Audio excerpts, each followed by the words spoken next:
ಕರ್ತನಾದ ಯೆಹೋವನೇ ನನ್ನ ಬಲ, ಆತನು ನನ್ನ ಕಾಲನ್ನ ಜಿಂಕೆಯ ಕಾಲಿನಂತೆ ಚುರುಕು ಮಾಡಿ ತನ್ನ ಉನ್ನತ ಪ್ರದೇಶಗಳಲ್ಲಿ ನನ್ನನ್ನು ನಡೆಸುತ್ತಾನೆ ಎಂಬುದಾಗಿ ಹಬಕ್ಕೂಕ 3:19 ಹಬಕ್ಕೂಕನು ನುಡಿಯುತ್ತಿದ್ದಾನೆ.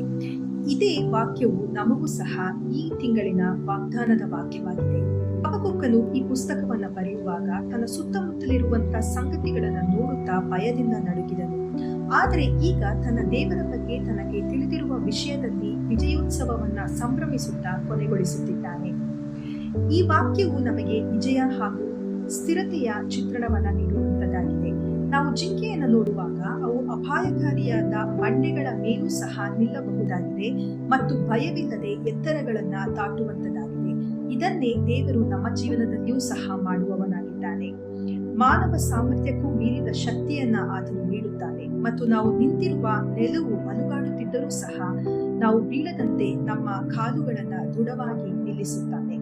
ನಂಬಿಕೆಯ ಜೀವನವು ಕೇವಲ ನಷ್ಟದಿಂದ ಬದುಕುಳಿಯುವುದರ ಬಗ್ಗೆ ಮಾತನಾಡುವುದಿಲ್ಲ, ಬದಲಾಗಿ ಅವುಗಳನ್ನ ಮೀರಿ ನಿಲ್ಲುವಂತದ್ದಾಗಿದೆ. ದೇವರು ನಮ್ಮನ್ನು ಕೇವಲ ಕಣಿವೆಯಲ್ಲಿ ಸಾಂತ್ವನ ನೀಡುವುದಿಲ್ಲ, ಬದಲಾಗಿ ಉನ್ನತ ಪ್ರದೇಶಗಳಲ್ಲಿ ನಮ್ಮನ್ನು ಕರೆದೊಯ್ಯುವಾತನಾಗಿದ್ದಾನೆ. ಭಯವಿರುವಲ್ಲಿ ಧೈರ್ಯವನ್ನ, ಅಸ್ಥಿರತೆ ಇರುವಲ್ಲಿ ಸ್ಥಿರತೆಯನ್ನ, ಹತಾಶೆ ಇರುವಲ್ಲಿ ಸಂತೋಷವನ್ನ ಆತನು ನೀಡುವಾತನಾಗಿದ್ದಾನೆ. ಆದುದರಿಂದ ಜೀವನವು ಅನಿಶ್ಚಿತವಾಗಿದೆ ಎಂಬುದಾಗಿ ನಾವು ಭಾವಿಸುವಾಗ ನೆನಪಿನಲ್ಲಿಡಿ, ನೀವು ನಿಮ್ಮ ಬಲವನ್ನ ನಿಮ್ಮ ಶಕ್ತಿಯಲ್ಲಿ ಕಂಡುಕೊಳ್ಳುವುದಿಲ್ಲ, ಬದಲಾಗಿ ಕರ್ತನಾದ ಯೆಹೋವನೇ ನಿಮ್ಮ ಬಲವಾಗಿದ್ದಾನೆ. ಪ್ರತಿದಿನ ನಿಮ್ಮ ಜೀವನಕ್ಕೆ ಈ ವಾಕ್ಯವನ್ನು ಘೋಷಿಸಿರಿ.